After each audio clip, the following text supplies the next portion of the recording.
In the previous video, we already discussed enough on non-Hodgkin lymphomas, but we have not discussed on one particular type of non-Hodgkin lymphoma, that is CLL and SLL. Typically asking me CLL and SLL, I will tell you it's the same disease. That's what the textbooks also tell you. It's not as different disease, but only the difference is in the peripheral smear lymphocytic levels, which will tell you in some time. But essentially both are the same disease. What do you mean by CLL and SLL and why it needs a separate discussion? The first point you have to know that it's the most common adult leukemia. That's why it needs a separate discussion. At the same time, it is the most indolent neoplasm. This is also second point. Indolent B cell or T cell, wherever you take the most, among all the NHLs, it is the most important, most indolent or very poorly aggressive neoplasm. Next, apart from that, you have to know what you mean by this CLL-SL. It's nothing but a clonal. As all the other malignancies, it's also clonal. Mature B cell malignancy. Mature B cell malignancy. It's a clonal mature B cell malignancy. Remember, most of the malignancies are clonal only. So why I'm telling clonal is they produce only one, these malignant cells, they produce only one particular type of immunoglobulin. That's why you can even call it as a monoclonal, like mature B cell malignancy. If you ask me where this B cell in this particular malignancy originating from, one thing you have to know is that this is not originating from the germinal center. That's an important point to understand. It could be either from a pre-germinal center B cell or a post-germinal center B cell. The difference is nothing but this post-germinal center B cell means that this B cell that is originating from this post-germinal center, the CLL that's originating from the post-germinal center B cell is going to come from the memory B cell. Typically, that's what we think it's the origin from, but definitely it's not coming from the germinal center B cell. The difference is, one important thing is the pre-germinal center B cell related chronic lymphocytic leukemia generally tends to have a unmutated immunoglobulin heavy chain. Unmutated IgVH. Usually speaking, this unmutated IgVH is the one that's going to carry a poor prognosis. But this post-germinal center B cell related CLL, where it's originating from the mature B cell, generally tends to have a mutated immunoglobulin variable heavy chain that is called immunoglobulin IgVH, and this generally tends to have a reasonably good prognosis. This is surprising, but still that is true. That's what is going to happen. The most important point to understand, even though you don't want to confuse with all these things, the most important point to understand is not originating from the germinal center B cell. That's what is very important, because most of the cancers like Hodgkin lymphoma, a lot of non-Hodgkin lymphomas like follicular lymphoma, Burkitt's lymphoma, certain types of DLBCL like your germinal center B cell type of DLBCL, all these things are going to originate from the germinal center B cell. But this is not a germinal center B cell. Be very clear about that. Next, we are going to see the difference between a CLL and an SLL. The only one important thing that you have to know about the difference between a CLL and SLL is about the peripheral smear malignant lymphocyte count. In the peripheral smear, in CLL, the malignant lymphocyte count should be more than 5,000 per microliter. But whereas in SLL, it will be less than 5,000 per microliter. Clear? At the same time, remember why this difference is because you know very well this is a chronic lymphocytic leukemia and this is a small lymphocytic lymphoma. Which means by definition, since you are calling it as a leukemia, the malignant cell should be predominantly concentrated in the blood and the bone marrow. Since you are calling it a lymphoma, the malignant cell should be predominantly concentrated in the lymph nodes. That's what is very important. That is why in the smear, in the peripheral blood, you are seeing a little, relatively less number of these malignant cells, whereas in the CLL point, you are seeing relatively more number of malignant lymphocytes in the peripheral smear, in the blood. Do you understand? At the same time, CLL and SLL both can have lymphadenopathy and both can have hepatosplenomegaly also. Both these things can have lymphadenopathy and both these things have hepatosplenomegaly. But remember, lymphadenopathy is actually generally more prominent in SLL only. Obviously it's a lymphoma, so you are going to involve the lymph nodes more in SLL compared to the CLL. But remember, this lymphadenopathy and hepatosplenomegaly can be seen in both CLL as well as SLL, and the most important thing to differentiate in exam is your peripheral smear lymphocyte count. That's what is very important, that malignant cells. And more importantly, one more thing if you want to know, what do you mean by one more terminology called monoclonal B cell lymphocytosis, or simply you can call it as monoclonal B lymphocytosis. Monoclonal B lymphocytosis. See, remember here the peripheral smear will show increased lymphocytes, and that is also monoclonal. Remember, routine lymphocytosis will not be monoclonal. Only if it's monoclonal lymphocytosis, you feel there is some problem, it could be a cancer. But it will not meet the criteria of CLL, it will not meet the criteria of SLL also. How will you tell that? Which means if it doesn't meet the criteria of CLL means the number of monoclonal B cell lymphocytes in the peripheral smear must be less than 5000. At the same time, it should not have lymphadenopathy, it should not have hepatosplenomegaly.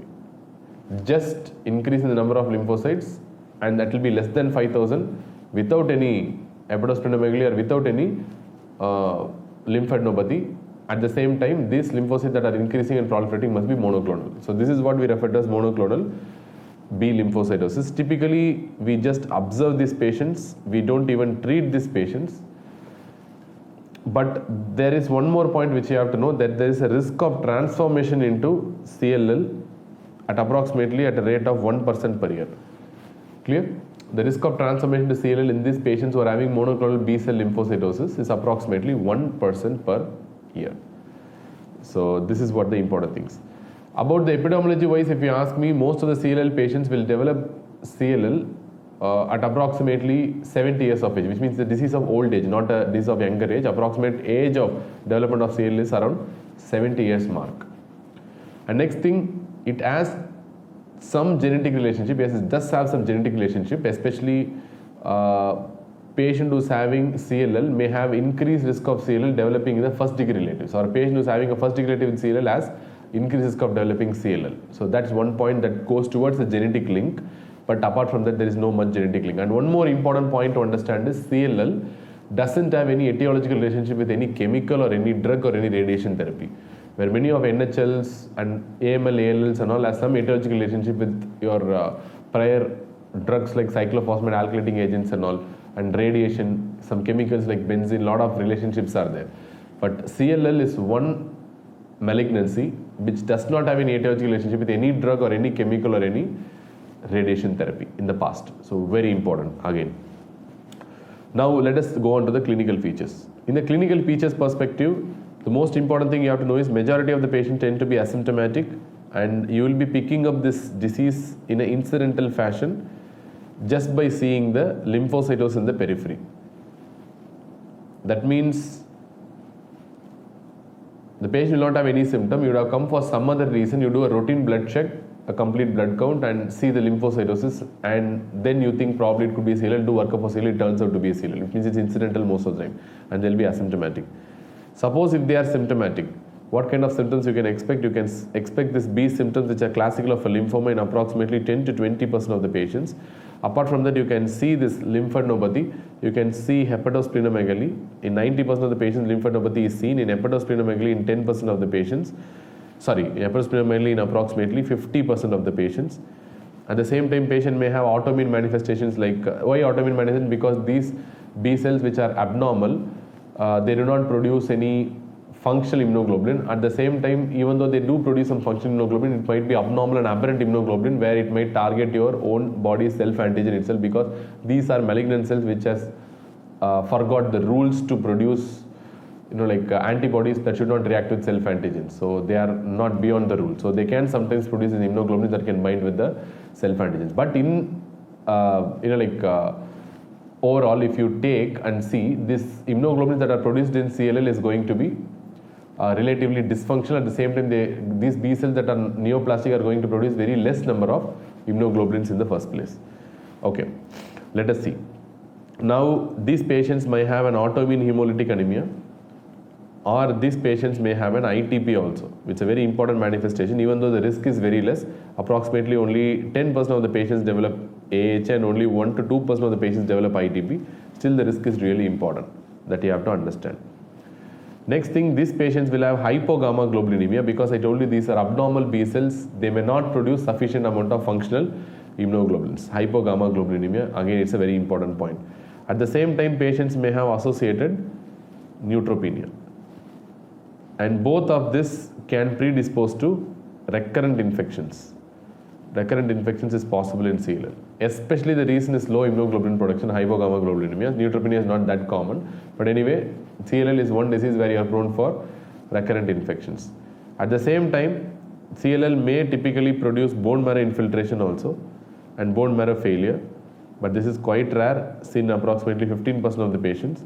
And CLL can also produce monoclonal gammopathy. Again, this is not that common, seen in approximately only 5% of the patients. Please do remember, this monoclonal gammopathy does not mean it's a multiple myeloma. Because monoclonal gammopathy can be seen in many autoimmune disorders, including Sjogren syndrome.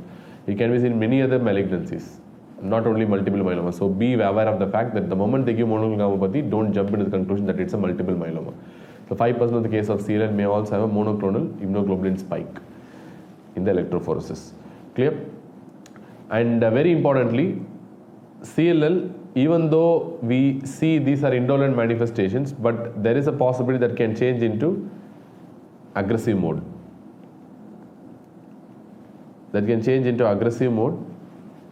This aggressive transformation is what we refer to as something called Richter's transformation.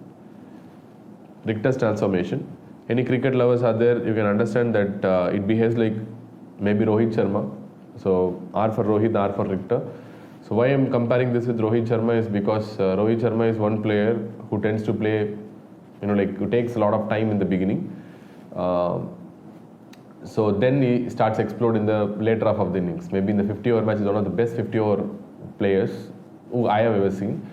So in the first 10-20 overs he'll be playing very softly with a lot of dots and a lot of singles. But later on, after 20 to 30 years, he starts exploding. And CLL is one thing which can be initially indolent like Rohit Sharma, which later becomes very aggressive. That's what we refer to as their Rohit's transformation. Here you can remember as Richter's transformation. So what do you mean by Richter's transformation? Here, typically aggressive means there's a lot of possibility they will change to a DLBCL variety. That's a diffuse large B-cell lymphoma, which is a very high-grade lymphoma. How will you diagnose, how will you understand that the patient might develop this aggressive transformation? And the patient will start developing a new onset or severely worsening B symptoms, and the lymph nodes which are previously small now becomes bulky, and next thing there are other markers like serum LDH starts elevating dramatically. So these are some of the markers that CLL is transforming into an aggressive mode. So these are some of the indicators to know that CLL is getting transformed in aggressive mode. That's what we refer to as Richter's transformation. The risk of getting transformed to Richter's transformation is approximately 5% overall. 5% is the chance of getting into aggressive mode. Clear? And usually the clinical deterioration is also carried with a poor prognosis. But anyways, and it will be treated not like a CLL. Once it goes towards this Richter's transformation, once starts behaving like a DLBCL, we'll treat like a routine NHL only. But till that, we'll be treating like CLL. Okay. Now, what are the investigations you can do and what are the findings you will see? The first one is the peripheral smear. In peripheral smear, you are going to see this lymphocytosis. Typically, the small lymphocytes, that are the ones that are going to increase, not the large ones. This is lymphocytosis in the peripheral smear. And characteristically, you will see something called smudge cells. These are abnormal B cells that are actually broken down, or not broken in the fact they are smeared. They are due to shear stress, they get just smeared along the slide when you are preparing a peripheral smear. So these are what we refer to as smudge cells. We can see the image. So this is the image what you can see. So this is one of the example of a smudge cell. Smudge cell, and that is an abnormal lymphocyte that because of the shear stress they get smeared along the slide that you're using to make a peripheral smear. And you can see this is also, I think these two are examples of smudge cells only, which you can clearly see. And these are all examples of B cells. These are, you can see a lot of similar looking cells are there. These are the malignant B cells that you're seeing in the peripheral smear. It just looks like a typical lymphocytosis. That's what it looks like. And you can see here, why I am showing this picture is this is a typical bone marrow biopsy picture. Even in lymph node biopsy, you will see the same picture. What you are seeing in this bone marrow biopsy picture is you can see there is a diffuse infiltration of small lymphocytes. There is small lymphocytic infiltration is what you are seeing. The entire bone marrow is fully infiltrated with small lymphocytes. This is what you are going to see. Typically, the number of small lymphocytes in the bone marrow will be more than 30%. Infiltration rates usually will be more than 30% sometimes. But remember, the moment you see this 30%, it will be filled with lymphocytes. Don't jump to the conclusion that it's a AML or ALL, because I'm going to tell in acute leukemias, the blast count should be more than 20%. This is one of the defining definitions of acute leukemia. But you have to note the fact that I am talking about the blasts, not about the mature cells. Here I am telling mature cells level is more than 30% and not the blast more than 30%. So you cannot call this as an acute leukemia. Be very clear about that. Clear? So don't argue later on telling that like more than 20% is acute leukemia. No, I am talking about the mature lymphocytes and not the blasts. Do you understand or not? Similarly, you can do a lymph node biopsy. In the lymph node biopsy also, you are going to see the same picture. That is, you are going to see a infiltration of small lymphocytes throughout the lymph node. And very importantly, in lymph node biopsy, you can see these lymphocytes tend to be something called cleaved, and we are going to typically call as something called cleaved cells. These are small cleaved cells, and this cleaved cells, even though is not very specific for a CLL or SLL, but still, I mean, to an extent, morphologically experienced pathologists can make it out and they can diagnose CLL through a routine HPE and morphological setting itself. But remember, the diagnosis of CLL depends on the immunophenotyping, which can be done by flow cytometry. Flow cytometry essentially means you're going to find out the CD markers through the flow cytometry, and it means it's immunophenotyping. That's it. What are the flow cytometric nature of CLL? The first one, surface immunoglobulin tends to be positive, but it will be very dim. And CD20 tends to be positive again, it's supposed to be very dim. So these are positive in CLL, but tends to be very dim. It's not very bright in immunohistochemistry. Flow cytometry bar IHC, immunohistochemistry. And what about this CD5? CD5 will show a very good strong positivity because these are made of CD5 positive cells, which I have told you in the lymphoma basics itself. CLL is a malignancy of CD5 positive B cells. And again, remember, CD10 will be negative. This is a very, very important point on again. Once because, the reason is because it tells you that the B cells are not originating from the germinal center, because germinal center B cells will have CD10 positivity, CALA positive. CD10 is what we call as CALA, a common ALL antigen. So CD10 negative, which means it's not originating from a germinal center.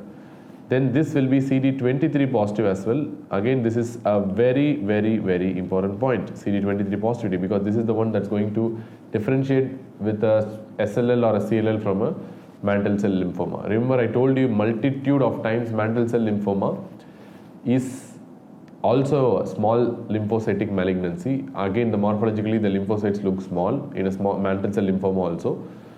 But the only difference that you can make out according to immunophenotyping is the CD23 positivity in CLL, SL and CD23 negativity in case of a mantle cell lymphoma. Remember, mantle cell lymphoma will be CD5 positive and CD23 negative, whereas CLL, SLL will be CD5 positive and CD23 positive. Very, very, very important point among all. Clear? Okay.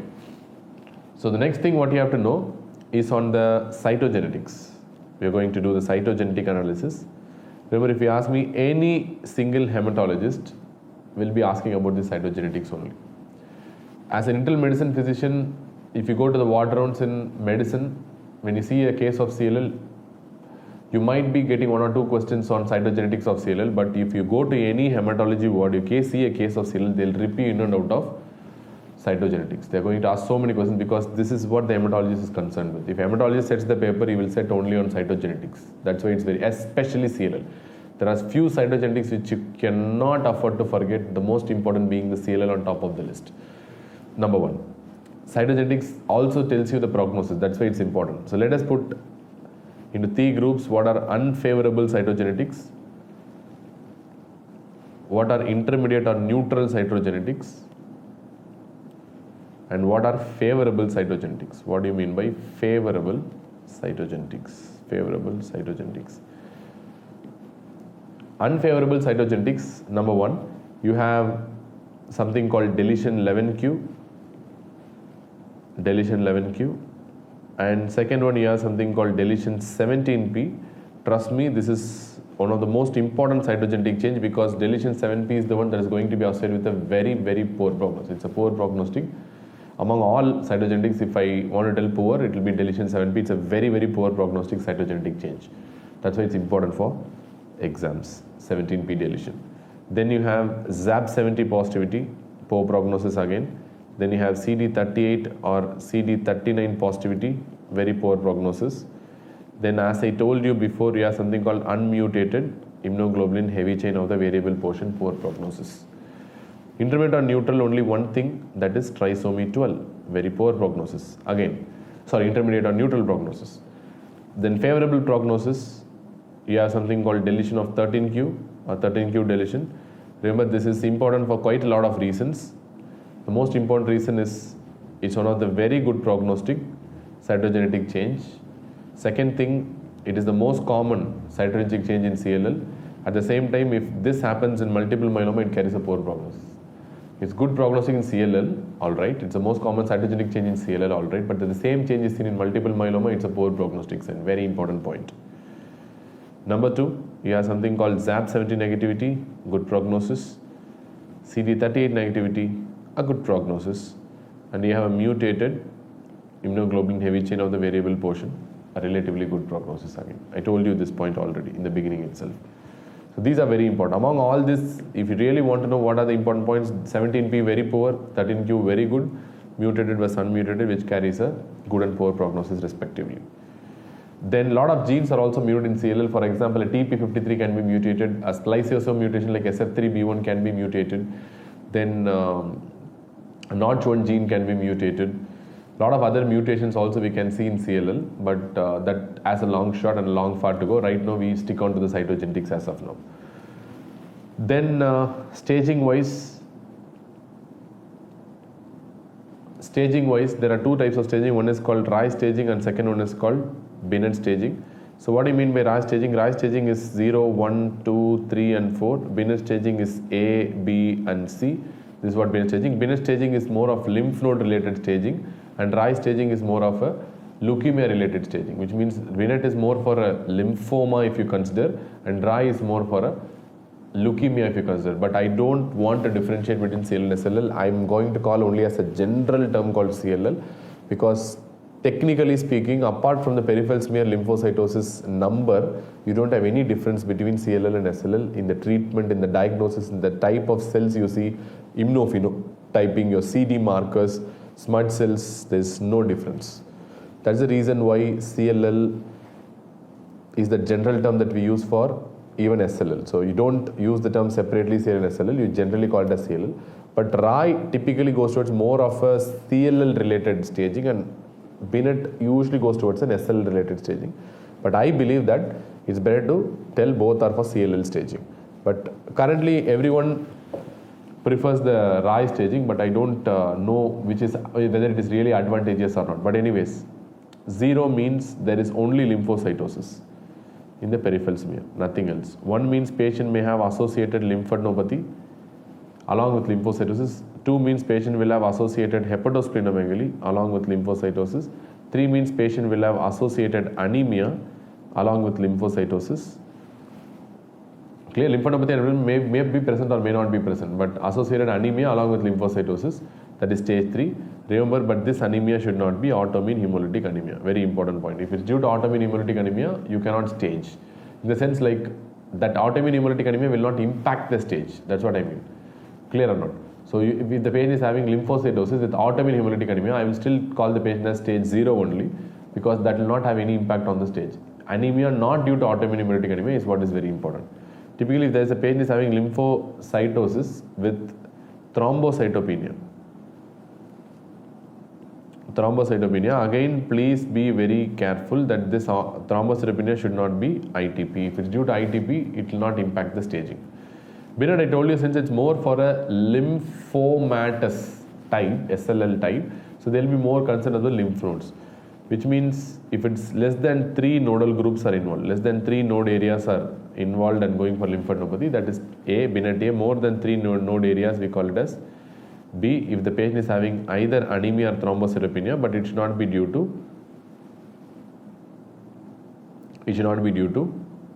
AH or ITP. So that will come under Binet stage C. So you can see that whether maybe Rai staging or Binet staging, this C and 3 and 4 makes a very important deal, which means I am telling you this anemia and thrombocytopenia due to bone marrow infiltration or bone marrow failure is the most important thing in both the stages, because these are the indications for treatment in a CLL, which means Rai 3, 4 and Binet C becomes indication for treatment. It's not the staging that is important, it's the feature what you see is really important for treatment. So anyway, now after knowing this, let us move on to the treatment. What are the indications for treatment in a CLL? Because you're not going to treat all cases being a most indolent malignancy. You have certain indications for treatment in a CLL patient. The first indication for treatment, as I already told you, it's going to be Rai stage 3 or 4 or Binet stage C.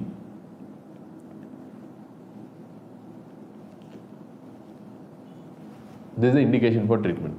And second one, apart from this, I mean, what is the importance of this? Because I am not telling this is the indication for treatment. Instead, you can even remember as the anemia or the thrombocytopenia. That's what is going to be the indication for treatment, not the actual staging. This is definitely indication for treatment. Clear?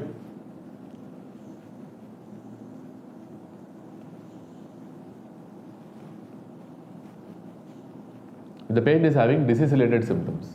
What are the disease-related symptoms you can tell? The patient is supposed having B symptoms, which is bothering the patient, or if the patient is having recurrent infections, that is also bothering the patient. So these are the very two important disease-related symptoms that also warrants treatment.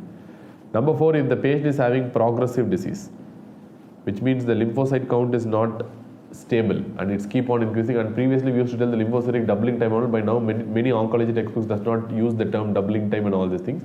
Anyway, progressive disease is just the term they use. Progressive disease is an indication to treat the patients with CLL. At the same time, then you have autoimmune hemolytic anemia or ITP. Remember, this per se does not form the indication to treat CLL. This is an indication to treat with steroids, but that's not an indication to start chemotherapy for CLL. Plus, if they are refractory to steroids, you have started steroids but it's not responding to steroids, then which means you have to remove those malignant cells, then only you will reduce the immunoglobulin production, otherwise it's not possible. So this is also a very important aspect of treatment, not responding to steroids.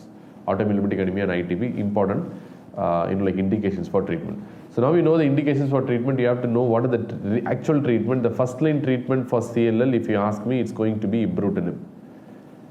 Ibrutinib is the first line treatment in CLL. Previously, 1.5 decades back, it's supposed to be fludarabine. The last 8 to 9 years, ibrutinib taken over, and the last 3-4 years, definitely ibrutinib is considered as the first line. That's why this is a very important point. Ibrutinib is considered as the first line. We have discussed enough about ibrutinib, which is the BTK inhibitor, that's called Bruton's tyrosine kinase inhibitor, which prevents the proliferation of immature B cells to mature B cells, and all these things will be, not possible. So that's why it's first line.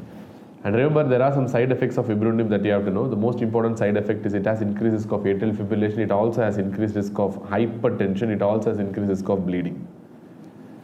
This bleeding is a very important point which might be asked in exams. The reason why you get the bleeding in case of patients who are taking ibrutinib is because of platelet adhesion defect. Platelet adhesion defect. You might ask me why you get this platelet adhesion defect, because I told you for platelet adhesion you need a very important glycoprotein called GP1B, which actually binds with the endothelial collagen through an intermediate called von Lebrun factor, which means this von Lebrun factor is going to act as a bridge between these two things, that is platelet glycoprotein GP1B and the endothelial collagen that is exposed in times of endothelial or vessel injury. Clear? This is very important because this interaction, von Lebrun factor and GP1B interaction is going to have a lot of signaling process inside the platelet, and that is what is going to create more and more adhesion by releasing more and more platelet mediated factors, which we'll discuss in coagulation pathway. But this signaling requires BTK as well. I'm not telling only BTK is required, BTK is also required. So since BTK inhibitors are going to block BTK, the signaling will be blocked and you're not going to release sufficient platelet activating factor, so the adhesion will be defective. So that is the reason why you get bleeding. And one more importance why this bleeding is a very important point in ibrutinib is because I told you it's also going to cause AF, and you know CLL patients are going to be approximately 70 years of age. Definitely if these patients develop atrial fibrillation, let us assume because of taking ibrutinib, and this is going to result in typically a CHA2DS2-VASc score.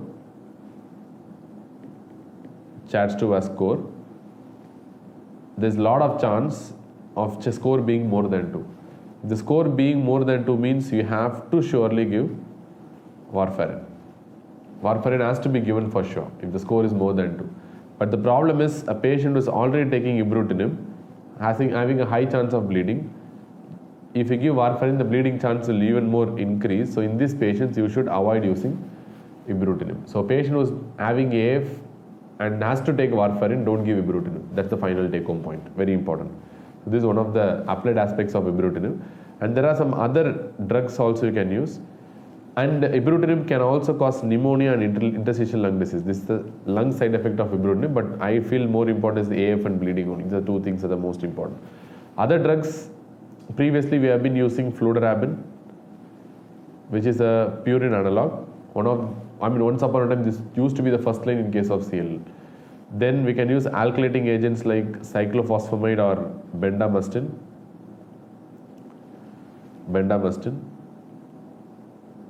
Remember, any one can be used. Along with that, you can add some anti-CD20 or you can add an anti-CD52.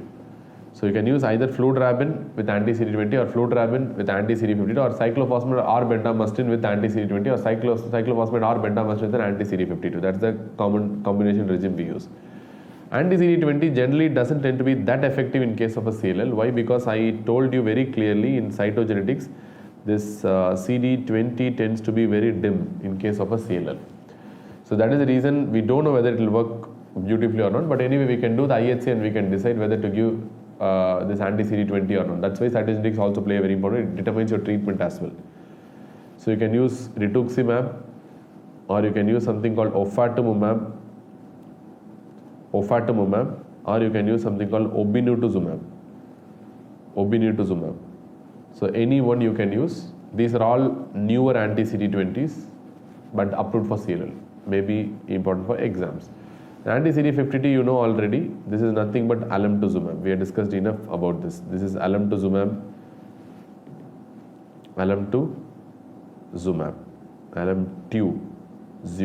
Clear? So this is also an anti-CD20 that is also approved for use in CLL. So these are the different treatment regimes, but there are a lot of other drugs also you can use, especially for refractory disease. Like if you ask me about rare drugs that we use, especially for refractory disease, you use a drug called venetoclax. If you ask me what do you mean by venetoclax is the typical BCL2 protein inhibitor. It's an anti-apoptotic protein because venetoclax is a BH3 analog. BH3 is a very important, actually there is something called BH2, BH3 family of these apoptotic proteins. So BH3 analog, this venetoclax tends to be a very important BH3 analog which inhibits this BCL2 anti-apoptotic protein. That's why it's helps, especially in the refractory disease patients. Then you can use other drugs like acalabrutinib, which is also Bruton's tyrosine kinase inhibitor, or you can use drugs like adalasib. We have already seen about this. This is a PI3K inhibitor. Or you can see in very refractory disease, you can use even an allogeneic hematopoietic stem cell transplant, which is generally a last resort treatment. See, I have introduced some new drugs also in this, like venetoclax, acalabrutinib, adalasib, and all these drugs. So we have seen about these drugs already, but this venetoclax is something new I have introduced. So for refractory disease, you can use all these drugs. I think then the side effects of adalasib also is important to know, because now this drug is increasingly used. The important side effects being your colitis, pneumonitis and hepatitis. These are the important drugs important side effect that you have to, because this is also a drug that is increasingly in trials nowadays, and used for CLL in many patients. So with this, I think we have completed CLL, but the prognosis wise. Prognosis, remember, CLL heavily depends on cytogenetics. That's why I told the cytogenetics are very important. Average prognosis and survival is approximately 10 years. The patients generally survive approximately 10 years with treatment. And one more important treatment that you can give for CLL is if in patients who are having recurrent infections, where is that? Yeah. In patients who are having recurrent infections due to hypogammaglobulinemia, you can use IVIG infusions. This also you can try in CLL patients. That's also approved in CLL, especially who are having recurrent infections due to proven hypogammaglobulinemia, low immunoglobulin levels. In those patients, you can use this IVIG infusions.